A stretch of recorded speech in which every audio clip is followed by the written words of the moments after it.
What's up, everybody? It's me, Luke, and today we are going to be talking about the secrets of the pyramid. Pyramids, I guess there's multiple of them, from the perspective of a biologist. Now, we discuss biomass a lot. Simple facts in life. Biomass is everywhere. Everything is biology. Everything's biological. There's biomass everywhere. And every 1% of biomass in the soil is 10 gallons or 40 liters of water absorbed over the course of a year. So this is just unbelievable that so much water is absorbed from just a small amount of biomass. When you think about that, and when you think about that in relation to, this is all true science, that 1% biomass in your soil, which, by the way, grass will put 1 to 3% biomass into your soil. So just planting some grass, even if you have the thinnest covering of grass, that is 10 liters per year being, or 10 gallons per year being absorbed back into the soil. Now, that's crazy to think about, but the craziest part about this is thinking about how ancient Egypt, we don't really have a lot of descriptions of how they built the pyramids, but one popular theory is that they used oil, poured it on the sand, and then rolled logs like tires to roll the blocks. Now, I don't doubt that they had enough slaves to do this. Some people say, oh, there wasn't enough people in Egypt. I think if you get enough people and enough horses, you can drag a stone block pretty far.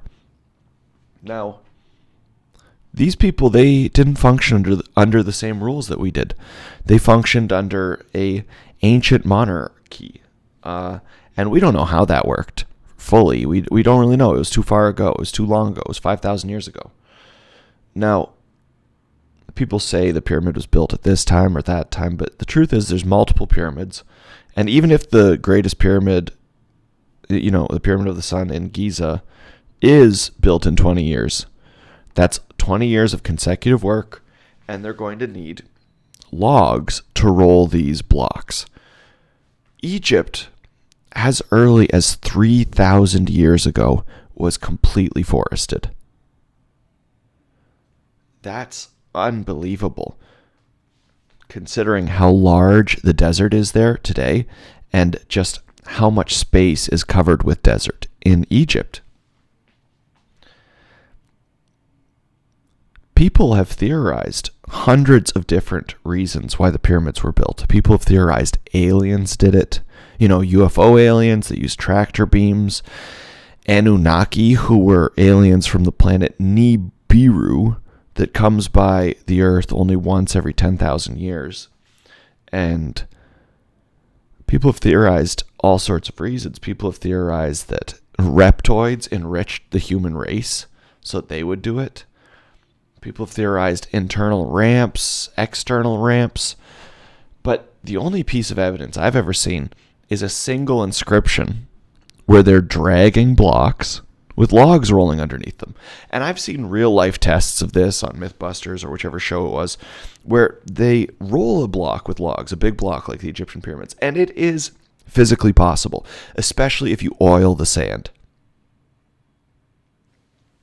But this really begs a few questions. The first one is, where'd all that wood come from? Egypt is, there's a city there. The city next to the Nile has some trees, but it's mostly a desert. This is the big problem with this theory to me, that it is, in fact, mostly a desert. But as early as 3,000 years ago, Egypt was a forest. It had trees. It was it might not have been a full forest, but it was a Sahel equivalent forest. In Africa, there's the Sahara, there's the Sahel, and then there's the Savannah. There's 3 tiers going from super hot across the center of the equator, which is the Sahara Desert, which stretches, Morocco, Mauritania, Algeria, Egypt. I'm probably forgetting a country in there, but that's the Sahara Desert.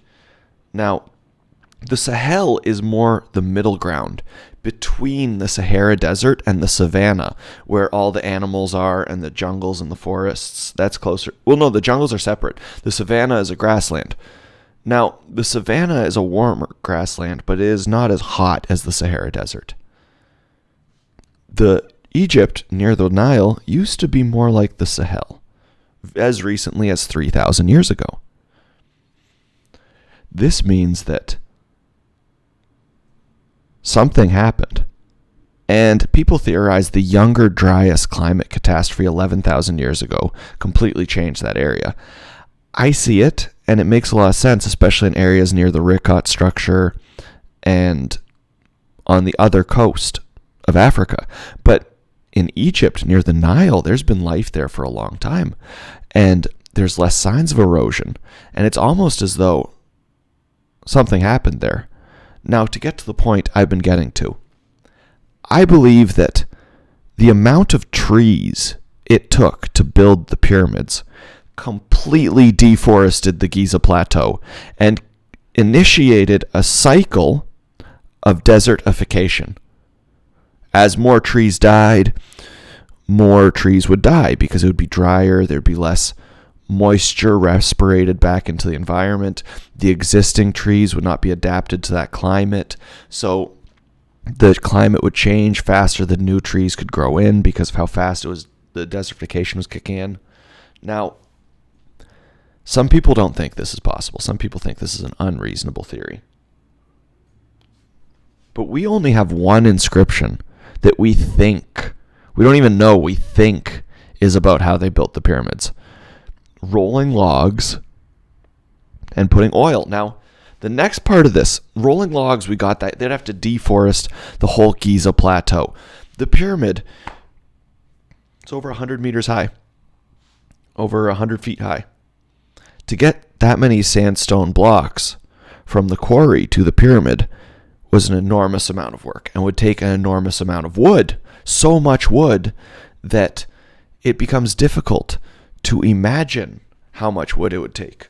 We're talking about an entire forest worth of wood, chopped down rapidly for 20 years, in addition to the forest wood that people would be using to warm their homes, because at the time people used fires to warm themselves and cook their food.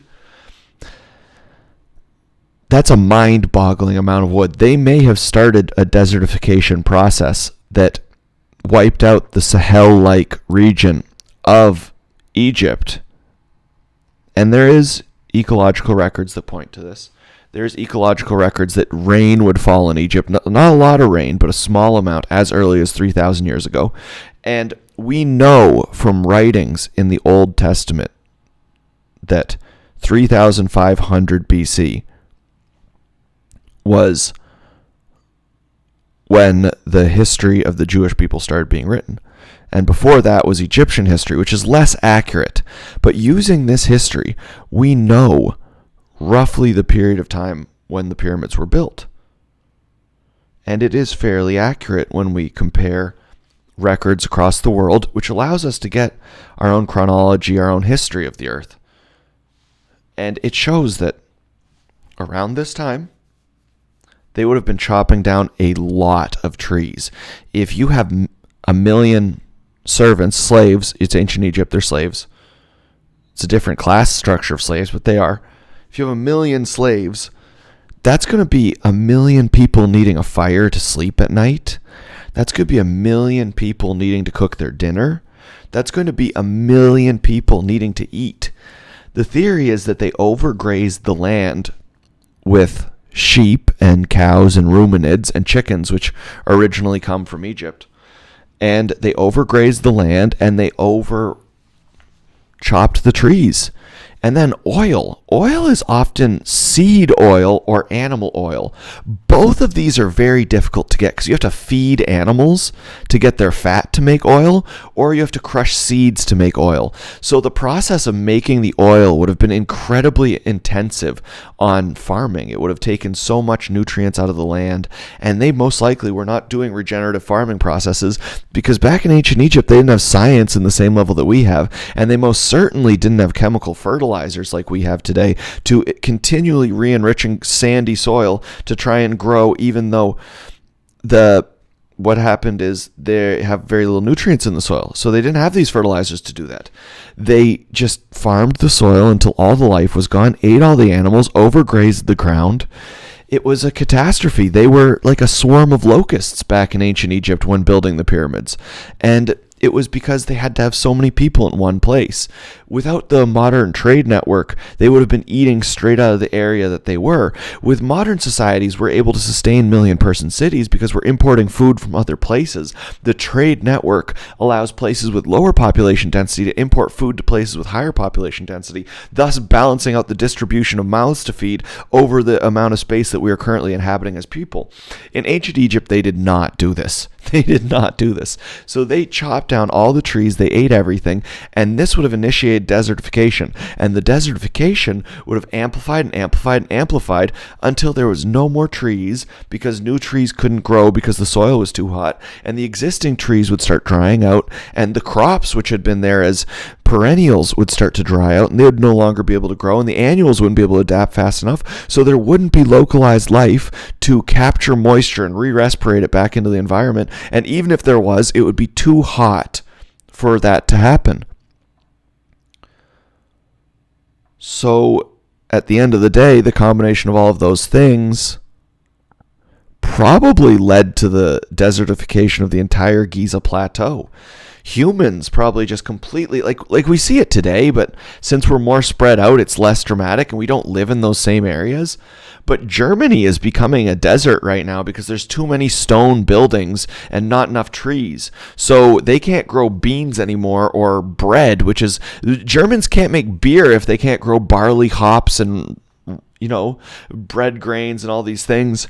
So Germany is growing chickpeas now and becoming a desert very rapidly, which means the culture of Germany is going to switch from, bratwurst and beer to chickpeas and hummus because that's what grows locally. And we're experiencing climate change right now on a massive scale. And you know what? It's also caused by us. Like Saudi Arabia is being greened and they're building gardens in the desert. So really, we're in control. And that's what I want you guys to take out of this. We can really individually make a difference. People say, oh, you're not going to make a difference of this or that. I watered one garden. I swear I must have captured 500 pounds of carbon. I must have, just in my one little space, watering plants. And everybody was watering plants over so that's enough carbon capture to potentially offset cars and whatever else is going on. So we really can make a difference. And I want you to believe in yourself in that regard. And in other regards, believe in yourself. Feel good. And thank you guys so much for coming by. I appreciate you guys for watching.